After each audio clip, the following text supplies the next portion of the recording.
Hi and welcome to Omni Edition Garden City. I'm Dan York. This week on the program, we're going to speak with James Lenze. He is Garden City's library director, and we're going to talk about some of the programs at the Garden City Library, but specifically we're going to talk about a building fund that the library board has established in an attempt to raise money to build a new library here in Garden City, so we'll talk about that. But before we get to that, our upfront segment here on Omni Edition Garden City, and it starts with the upcoming council schedule and budget workshops.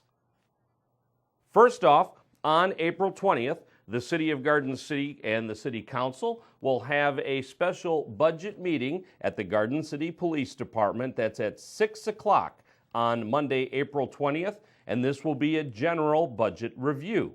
Then on April 27th at 7 o'clock, the City Council will meet back here at Garden City City Hall in the council chambers. That meeting will be televised along with the normal council business that day. The council will discuss the CIP public hearing and hopefully adopt it. And then on May 4th at 6 o'clock, the City Council will be back at the Police Department to discuss water rates and the fee schedule. And then on May 11th, the City Council will meet at 7 o'clock in the council chambers to introduce the final budget and discuss the levy and the water rates, as well as call for a public hearing and adopt the fee schedule.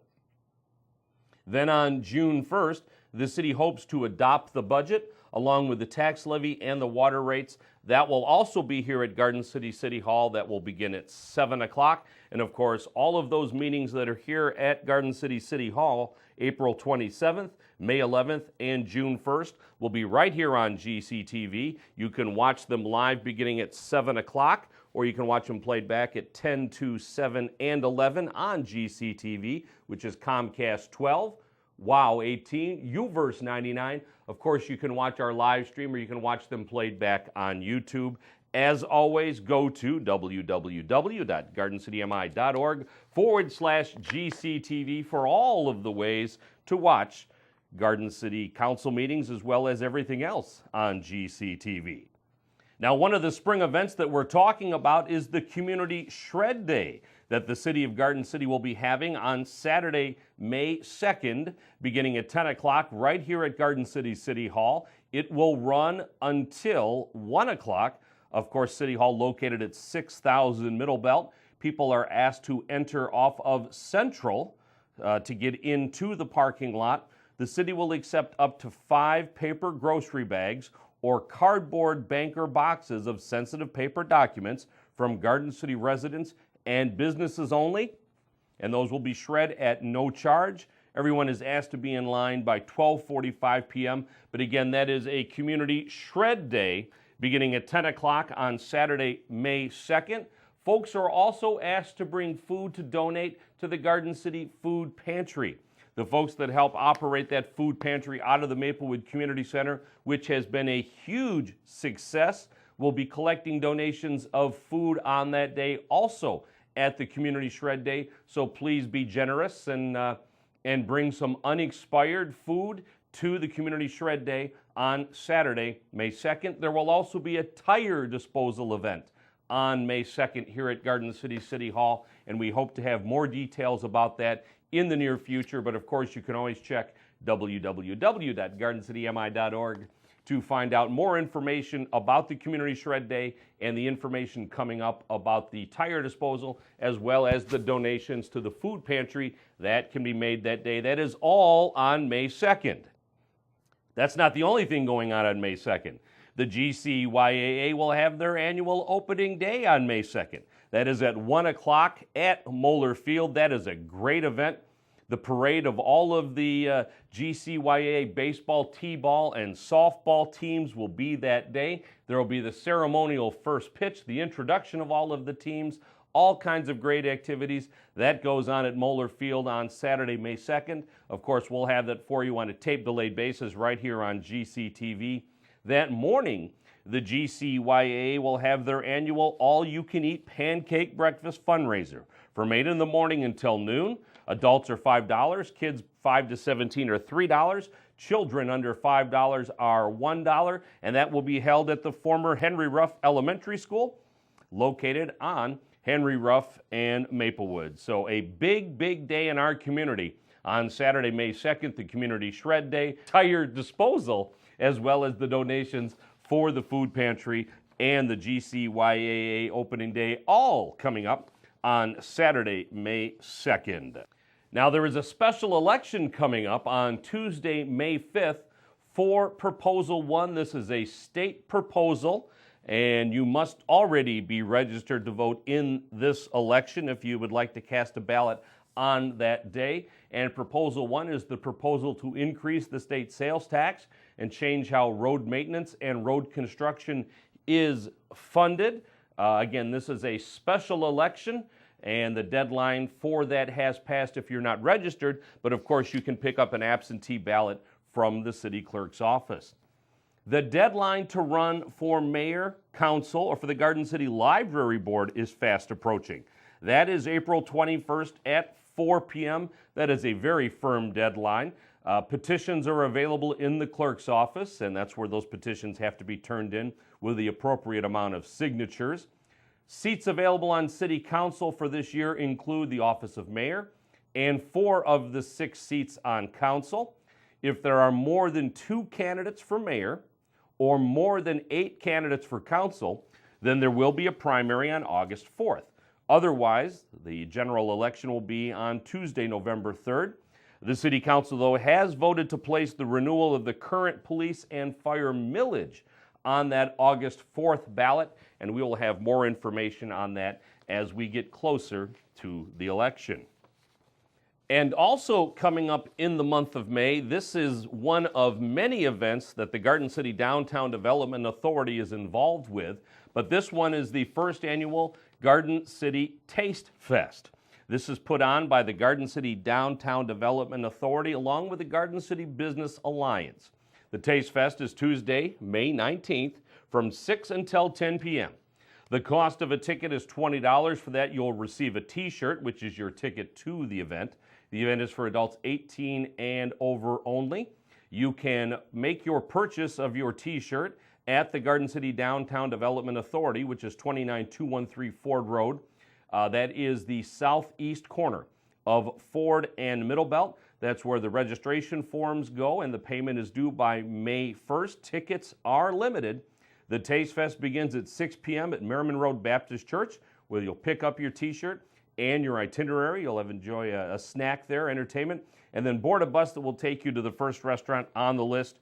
For more information, call the DDA 261-2830, 261-2830. That is the Garden City Taste Fest. Again, that is one of many events that the DDA is involved with this year, including the Flea Circus, their Lucky Squirrel Festival, which there'll be 3 of those, the Chili Cook-Off, and of course the Santaland Parade. So lots of activities being put on by the Garden City Downtown Development Authority this year, and this Taste Fest being put on in conjunction with the Garden City Business Alliance. Finally, the last event coming up during the month of May, and that is, again, that doesn't include high school sports and all the other great activities going on.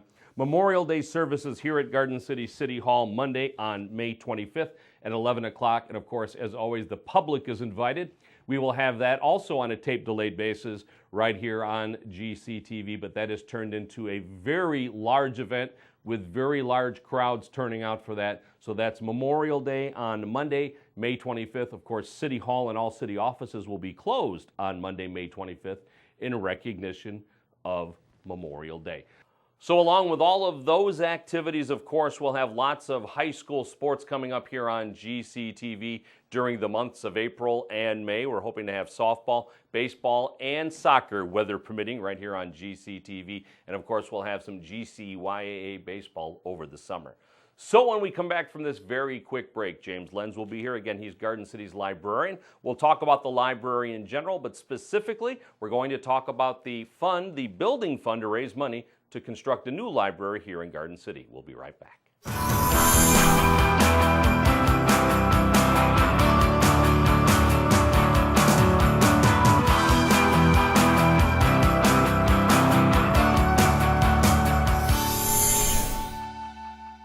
You've probably received one of these in the mail, the Juror Questionnaire, which may have found its way here. Next time, don't throw it away. Ignoring your summons is illegal, and you could end up in jail. To streamline the juror selection process, the Third Circuit Court Questionnaire is now combined with the summons to create the new Juror Questionnaire and Summons. Just log on and complete the form online, or fill in the questionnaire and mail it back. After all, it's better to be here than in jail.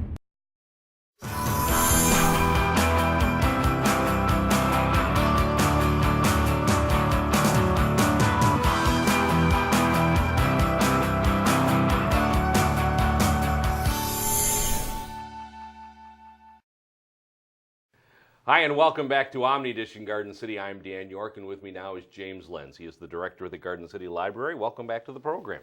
Thanks, Dan. It's a pleasure to be here. We want to talk specifically about a building fund that has been established for the Garden City Library in an attempt to build a new library within our community. Is that correct? That's correct, yes. Tell us a little bit about that, but then we're going to go back to the beginning, I guess, and try to build up to help people understand how we got to where we are. Sure. So the building fund was established with the approval of the library board to fundraise, to start raising money that will eventually help us build a new building for the library or renovate an existing building if that proves to be the better alternative. Sure. But so they were approved by the library board as kind of a separate committee, and they've got 501c3 status. Okay. Which helps them receive tax-deductible donations and seek grants and so forth. Okay.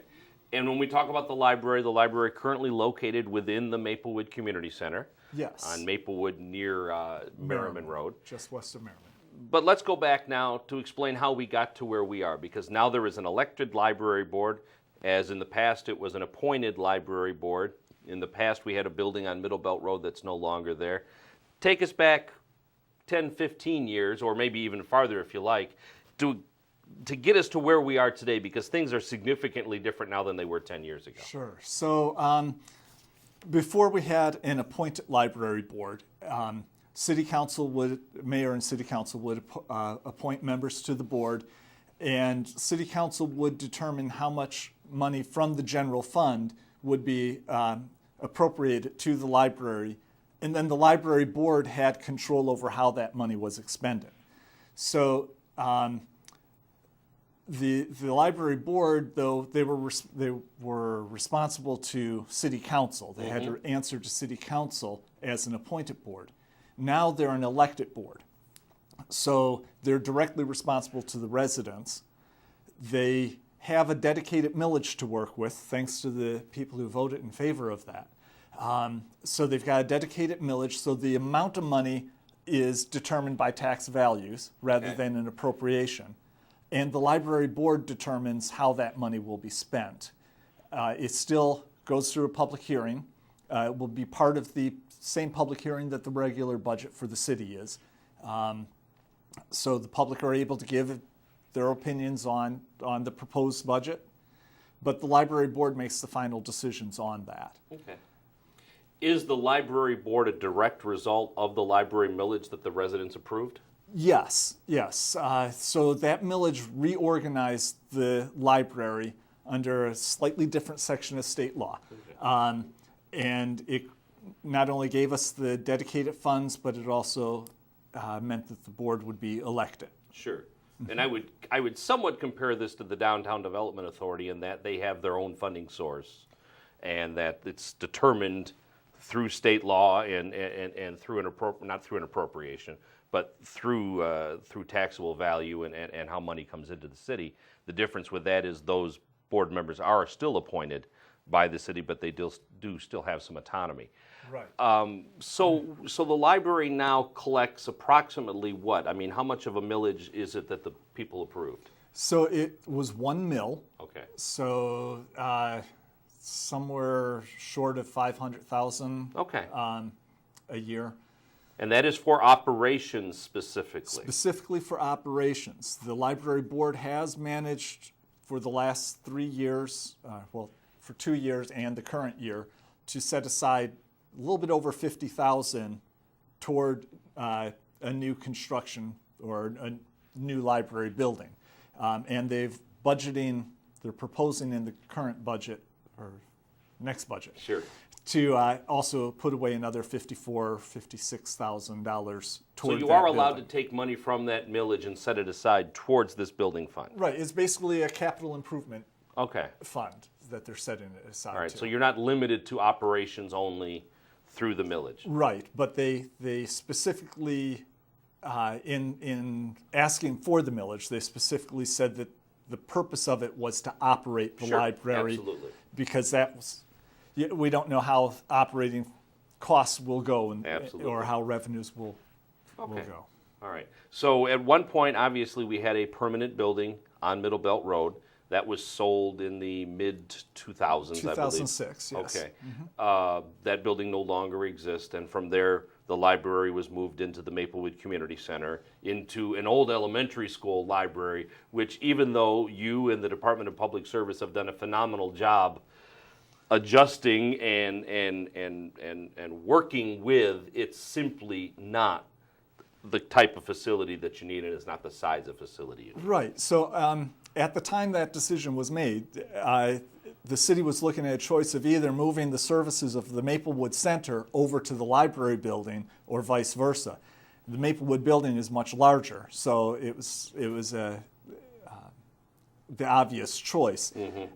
It meant a lot of compromise for the services that already were there and for the library. We all lost space. We lost a lot of things in that time frame.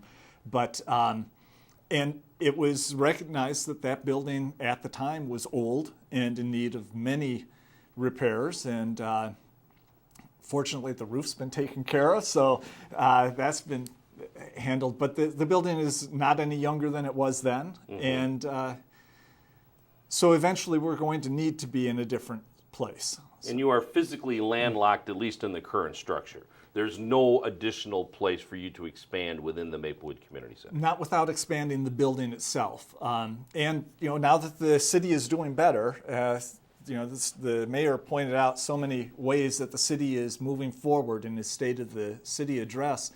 As it's moving forward, Maplewood is trying to open up and bring back some of the community groups again to use the building. So rather than having more space available for the library, they're starting to feel a crunch for space themselves. Sure. I mean, they have from the time we moved in. Right. So when you're looking at a building fund now, obviously you have many options. Expand at Maplewood, find a current existing building and try to retrofit it, or to construct a new building. Where is the library board now with this? What are they thinking? So right now they're thinking it would be best to go to a new construction for the library. When you build a building for a specific purpose, it's designed for that purpose, and it makes a much better fit. But aside from that, there aren't really that many properties that are existing that are suitable for the library to move into. People have mentioned several options to us over the years, and we've explored them, but the owners are either looking to lease rather than sell, or they're asking a price that we could never afford, or the property itself would need an enormous amount of work. Your general retail establishments need a floor that can hold 100 pounds per square foot. A library requires 150 pounds per square foot. So right from the foundation up, you'd be doing a lot of costs in retrofitting. So ideally, we're looking at moving into new vacant property and build there. To that regard, the library is in negotiations right now with the schools about a portion of the Berger property. I don't want to get too much into that because those negotiations can be tricky, but both parties are open to talking about it at any rate. So if that works out, that would be awesome. And although it wouldn't give you major street view, it would be very centralized within the community. Right, and in a section of the city that's got a lot of residential population. So we'd be in walking distance for more of the city, for more of the residents, more centralized and more right in the. We're not right now. We're in the industrial quadrant of the city. Right. Granted, it's not heavy industrial in Garden City, but it'd be nice to be more in a residential. And in reality, you'd be doing Maplewood Community Center a favor because they could use that space for other things. Exactly. And whether it be the expand Family their Resource Center programs, or anybody else. Bring back more of the Parks and Rec services as the budget allows Yeah, that. sure, absolutely. Okay. So what is the library board, what is the building fund committee looking for? Obviously, they're reaching out now to the residents and to the business community in an attempt to raise money. Right. So our first push was to send out this postcard that hopefully all of the residents and all of the businesses in Garden City received. The postcard was to introduce the building fund and to remind people that there is a library currently at the Maplewood Center, and to ask for donations for the new building. We know it's a long way down the road. We're looking long-term here. We're probably looking at $2.5 million. That's a very rough estimate for the size building that we would want. It's not going to come quickly, but the journey of 1,000 miles starts with a single step. So this is our first step. And as we get donations, as we receive donations, it opens up more opportunities to look for grants or foundation donations that require a matching contribution. And it will enable us, as we get closer, to pay for an architect and start developing plans so we can have that shovel-ready type project. Sure. All right, let me ask you a couple of questions. First off, the library board and the library millage was passed for what length of time? 10 years. Okay. So that will take us through June 2021. If you're talking about $2.5 million, that could take quite some time to raise. Is there the possibility there that you would finance a portion of the building and use your revenue from either fundraising or from the millage to make mortgage payments, for lack of a better term? Sure. So while the millage was approved to operate the library, within that, the library board is able to establish its own capital improvement fund, which they call in their budget, they call it the designated fund. For the last 2 fiscal years that have been completed, the library board has put aside over $50,000 a year. This current fiscal year, they've budgeted, again, $54,000 to go to that designated fund. And in the proposed budget that is being considered right now, there's $56,000 earmarked for the designated fund. So, I mean, at that rate, it's going to take us 50 years to get to where we need to be. Right, right. But it's a start, and it will give us the money that can be used as matching funds for grants. Okay, very good. So if someone wants to contribute towards this project, what do they do? Okay, so they can come to the library and make a donation right there at the circulation desk. They can use the postcard that we sent and mail in a donation. Which I believe is... That's a copy of the back side of it. Okay. I don't have an actual one because they only printed the exact number that needed to be mailed out. Using that every door direct mail from the post office, so we knew how many to print out. Yeah. So we didn't have any extras, but they can use the one that was sent to them. Sure. We also have a brochure. We have a brochure that is available at the library, and it also has a section to fill out for making a donation. Okay, very good. If people make a donation of $100 or more, we've got 3 different plaques that we'll put their names on if they choose to recognize their donation. Those plaques are not yet on the wall, but they'll be there very shortly as donations come in and we have some names to put on them. Okay. Yeah. All right, so you definitely have a plan. Yes. The execution will be the tough part, obviously. Exactly. All right. Let's talk about the library in general.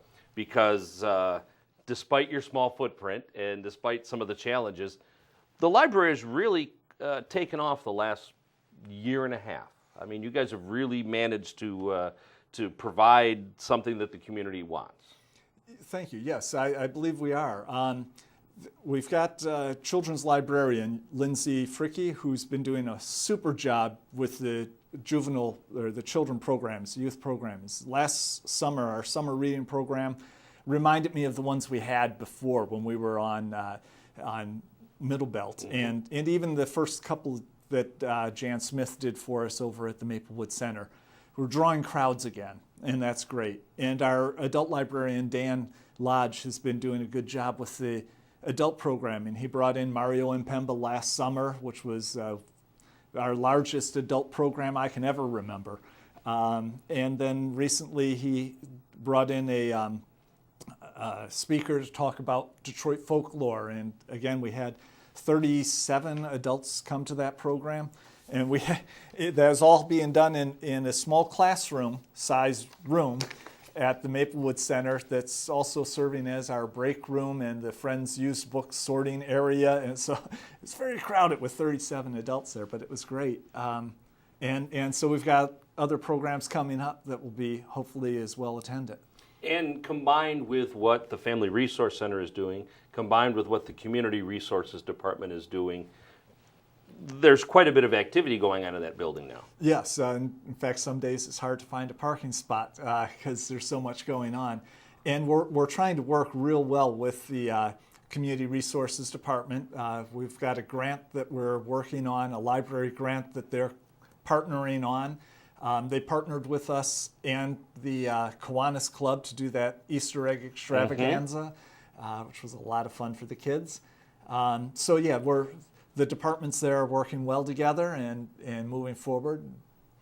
Talk to me about a couple of the programs you have coming up here in the very near future, because I don't know if folks catch, and I've literally printed these from what you see on TV, but there's been a lot of programs advertised on the GCTV bulletin board, which is only a small sample of what you folks are doing, but you seem to have just such a really great variety of stuff that you've been presenting. Well, thank you. Yes, and our new employee, Lisa Kleinert, has kind of standardized the look of those blurbs for the GCTV so that they're easily recognized as library programs. So coming up, we've got the What is Sleep Apnea program. So people who are interested in knowing more about sleep apnea, maybe you have a relative who's got that condition, you can learn more about it and learn what exactly it is and what to do about it.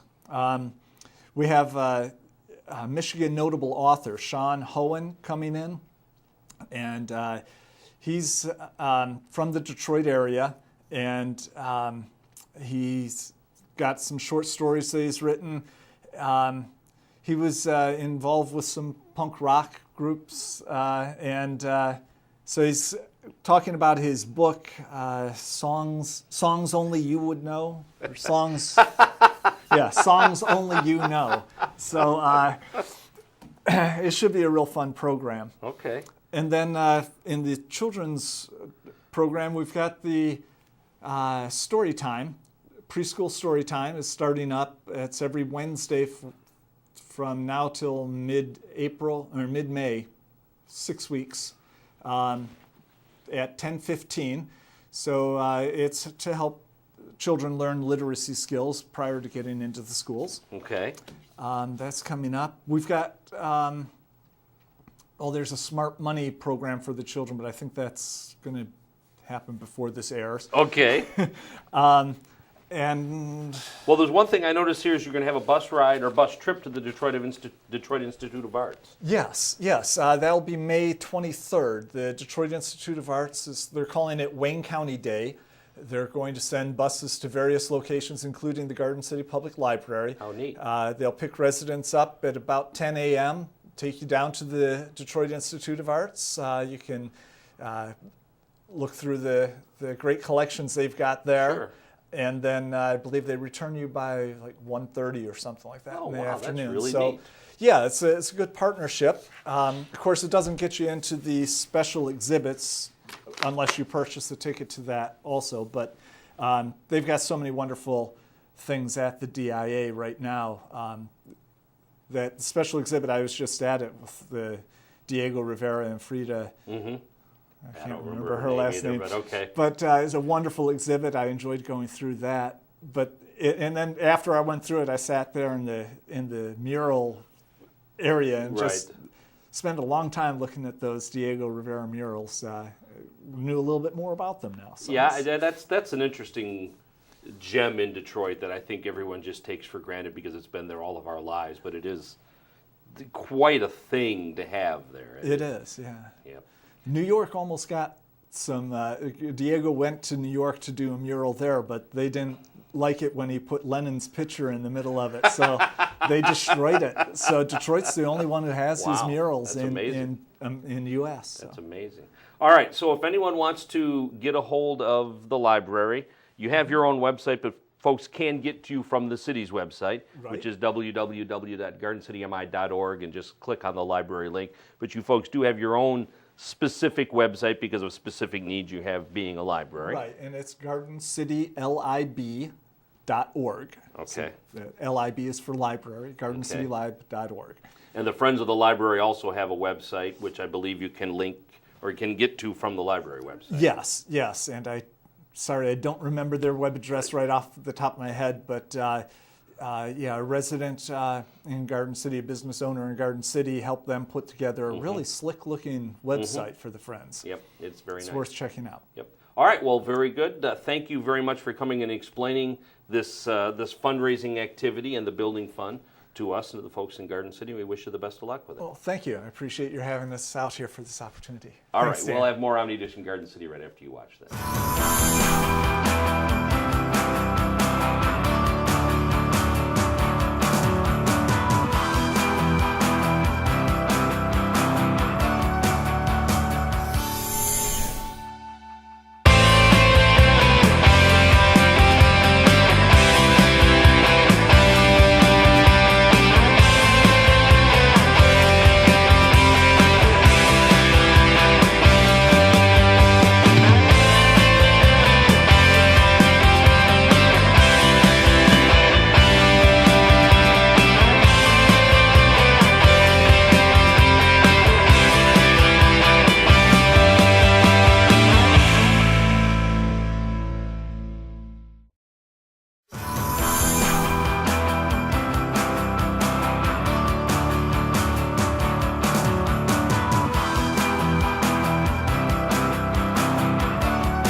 That's Omni Edition Garden City for this week. Thanks very much for watching, and my thanks to James Lenze for appearing on today's program. Also, my thanks to Christian Gibbons for producing today's show. I'm Dan York. Thanks very much for watching, and good night, everybody.